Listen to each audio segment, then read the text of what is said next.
ക്രിസ്തുവിൽ പ്രിയരെ, മാസത്തിൻ്റെ എല്ലാ ആദ്യ ബുധനാഴ്ചയും വൈകുന്നേരം 5 മണിക്ക് ആരംഭിച്ച് ശനിയാഴ്ച ഉച്ചയ്ക്ക് 1 മണിക്ക് അവസാനിക്കുന്ന പരിശുദ്ധാത്മാഭിഷേക ധ്യാനം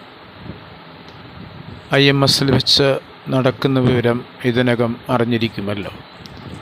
അടുത്ത ധ്യാനം ജൂൺ 5-ന് ആരംഭിച്ച് 8-നാണ് അവസാനിക്കുന്നത്. ഇതിനോടനുബന്ധിച്ച് നാം ചിന്തിക്കുന്ന വചനം, അവർ ഏക മനസ്സോടെ പ്രാർത്ഥനയിൽ മുഴുകിയിരുന്നു.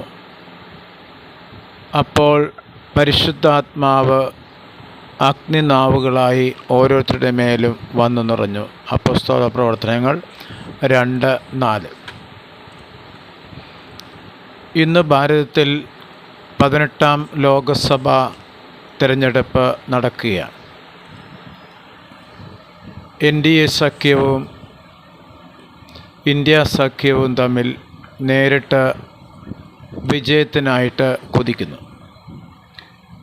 ഈ രണ്ട് സഖ്യത്തിലും പല പാർട്ടിയിലും പല ആശയങ്ങളുമുള്ള രാഷ്ട്രീയ പ്രസ്ഥാനങ്ങളാണ് നിലകൊള്ളുന്നത്. എന്നാൽ അവർ വിജയത്തിന് വേണ്ടി തങ്ങളുടെ ആശയങ്ങൾ മാറ്റിവെച്ചിട്ട് രണ്ട് സഖ്യത്തിലും ഏക മനസ്സോടെ വിജയത്തിനായി കൂട്ടായിട്ട് പ്രവർത്തിക്കുന്നു. ഇത് നമ്മൾ നേരത്തെ വായിച്ചു കേട്ട വചനം. അവർ 120 പേരുണ്ടായിരുന്നു. അവരൊരു ലക്ഷ്യത്തിനായിട്ട് ഏക മനസ്സോടെ ഐക്യത്തോടെ അവർ പ്രാർത്ഥനയിൽ മുഴുകിയിരിക്കുകയായിരുന്നു. മുഴുകിയിരിക്കുക എന്ന് പറഞ്ഞാൽ ലയിച്ചിരിക്കുക. ഇന്ത്യൻ ഫിലോസഫിയിൽ ജീവിതത്തിന് 4 ഘട്ടങ്ങളുണ്ട്. ഒന്ന് സാന്നിധ്യം, സാമീപ്യം, സാരൂപ്യം, സായുജ്യം.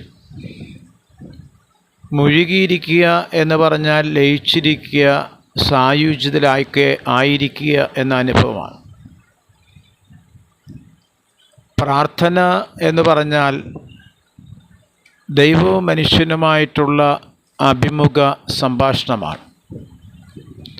ഇത് മരണത്തിൻ്റെ നിമിഷം വരെ തുടർന്നു കൊണ്ടിരിക്കുന്ന ഒരനുഭവമാണ്, അനുഭൂതിയാണ്.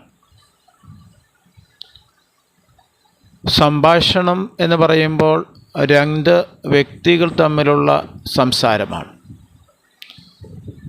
നാം ഇഷ്ടപ്പെടാത്തവരോട് അധികം സംസാരിക്കാറില്ല. എന്നാൽ ഇഷ്ടപ്പെടുന്നവരോട് വീണ്ടും വീണ്ടും സംസാരിക്കാനായിട്ട് നമുക്ക് തോന്നും. അപ്രകാരം നാം ഇഷ്ടപ്പെടുന്ന, നമ്മെ ഇഷ്ടപ്പെടുന്ന ദൈവത്തിൻ്റെ മുന്നിലിരുന്ന് നടത്തുന്ന ഒരു സംസാരമാണ് പ്രാർത്ഥന.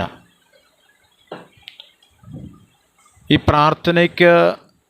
പ്രാർത്ഥന എന്തെങ്കിലും തരണേ എന്നുള്ളതല്ല, മറിച്ച് ദൈവമാണ് പ്രാർത്ഥനയ്ക്ക് നമ്മെ ക്ഷണിക്കുന്നത്. ജെറമിയ 33:3 പറയുന്നത്, നീ എന്നെ വിളിക്കുക, ഞാൻ നിനക്ക് ഉത്തരം തരാം. അപ്പോൾ പ്രാർത്ഥനയ്ക്ക് ക്ഷണിക്കുന്നത് ദൈവമാണ്.